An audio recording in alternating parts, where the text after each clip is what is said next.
Assalamualaikum warahmatullahi wabarakatuh. Perkenalkan, nama saya Kafiko Hasna Fauziah, mahasiswa Pendidikan Kimia, Fakultas Keguruan dan Ilmu Pendidikan, Universitas Lampung. Hari ini saya akan melaksanakan praktik mengajar di SMA Negeri 1 Gadingrejo. Materi yang akan dipelajari hari ini adalah materi terkait minyak bumi. Dalam kehidupan sehari-hari, kita sangat membutuhkan kendaraan bermotor, baik itu mobil, motor, maupun kendaraan umum, untuk memudahkan kegiatan kita, seperti ketika kita ingin berpergian, baik jauh ataupun dekat, mengirim barang, mengangkut barang, dan masih banyak lagi kegiatan yang dimudahkan oleh kendaraan. Nah, kebutuhan penggunaan kendaraan tersebut selaras dengan kebutuhan bahan bakarnya, di mana kendaraan tersebut dapat dioperasikan apabila telah terisi bahan bakar. Berbagai macam kendaraan pun diisi dengan berbagai macam bahan bakar. Ada yang menggunakan Pertamina, Pertalite, Pertamax, Pertamax Plus, ataupun solar yang biasanya tersedia di SPBU. Lalu, berasal dari manakah bahan bakar yang berada di SPBU tersebut? Bahan bakar yang berada di SPBU tersebut berasal dari minyak bumi.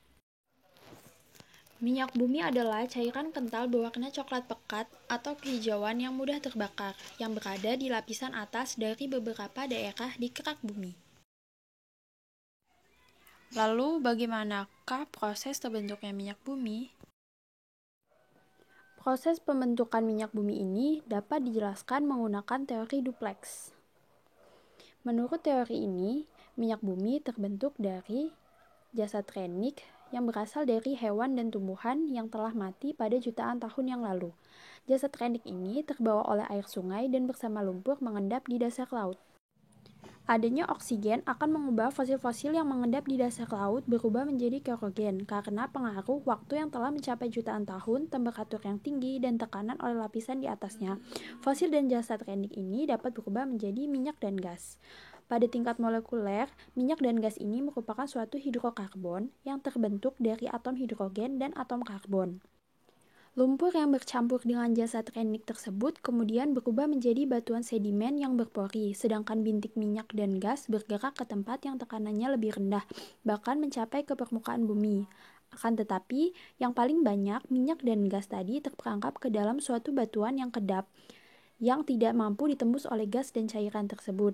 Dan di sini minyak dan gas terperangkap dan terakumulasi dalam suatu batuan kedap, di mana pada bagian atas ini merupakan suatu reservoir gas dan yang tengah merupakan suatu reservoir minyak bumi dan di bawahnya merupakan air.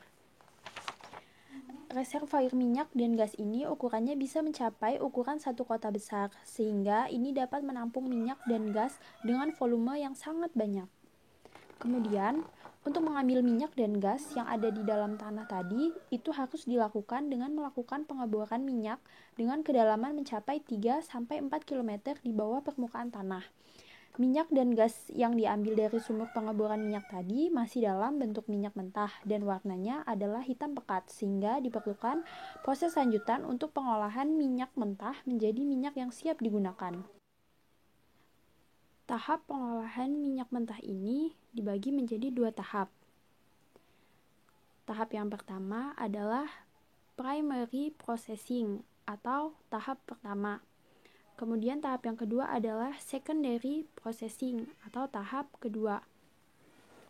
Pada primary processing dilakukan dengan cara destilasi bertingkat.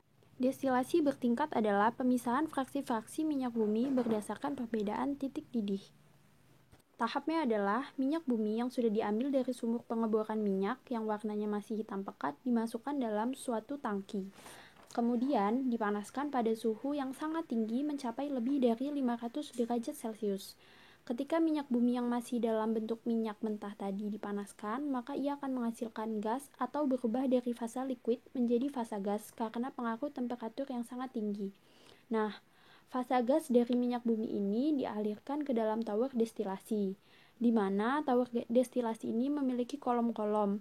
Kolom yang paling bawah itu memiliki suhu yang paling tinggi, yaitu sekitar 500 derajat Celcius.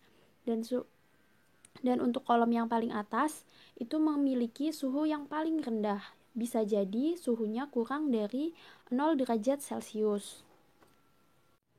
Penjelasannya di sini adalah ketika minyak pada fase gas tadi dialirkan ke dalam suatu tangki destilasi atau tower destilasi di sini dengan kolom masing-masing. Contohnya itu pelumas, contoh fraksinya itu ada pelumas pada kolom 350 derajat dan ada pula bensin pada kolom yang sama. Pada kolom 350 derajat tersebut, pelumas sudah mulai mengembun dan menjadi cairan. Cairan di sini diilustrasikan warna kuning kecoklatan.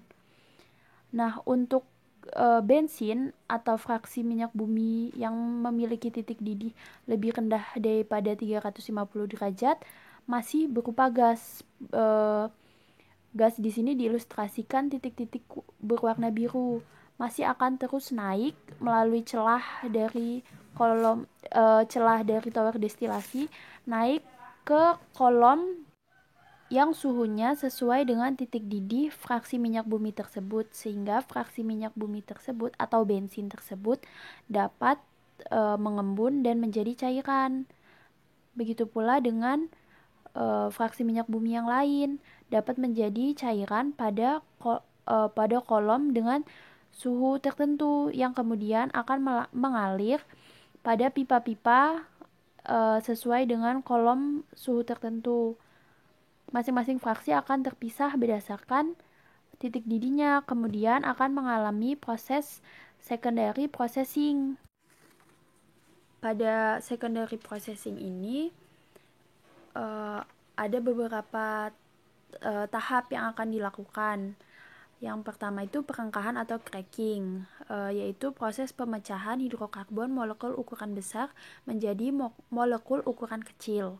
Kemudian yang kedua itu ada reforming, yaitu mengubah struktur molekul fraksi yang mutunya jelek menjadi lebih baik. Kemudian yang ketiga adalah alkilasi, yaitu penambahan atom karbon pada suatu fraksi sehingga menjadi lebih panjang dan bercabang. Kemudian ada polimerisasi atau penggabungan antara molekul-molekul kecil sehingga menjadi molekul yang lebih besar. Kemudian ada yang namanya treating, yaitu proses pemurnian minyak bumi dengan mengeliminasi bahan pengotor yang terlibat dalam pengolahan, sehingga dihasilkan fraksi-fraksi minyak bumi yang sangat bermutu dan dapat dimanfaatkan secara luas. Contohnya itu untuk lebih jelasnya ada dihasilkan fraksi-fraksi minyak bumi yang pertama itu ada propana dan butana, itu digunakan sebagai LPG. Gas LPG yang kedua adalah petrol untuk kendaraan bermotor. Yang ketiga adalah kerosen untuk bahan bakar pesawat. Yang keempat itu ada bahan bakar diesel untuk kendaraan bermotor bermesin diesel. Yang kelima itu minyak industri. Yang keenam itu dapat digunakan sebagai pelumas. Kemudian yang ketujuh ada aspal yang digunakan untuk pengaras jalan. Itulah tadi proses terbentuknya minyak bumi dan proses pengolahan minyak bumi menjadi fraksi-fraksi minyak bumi yang dapat dimanfaatkan dalam kehidupan sehari-hari.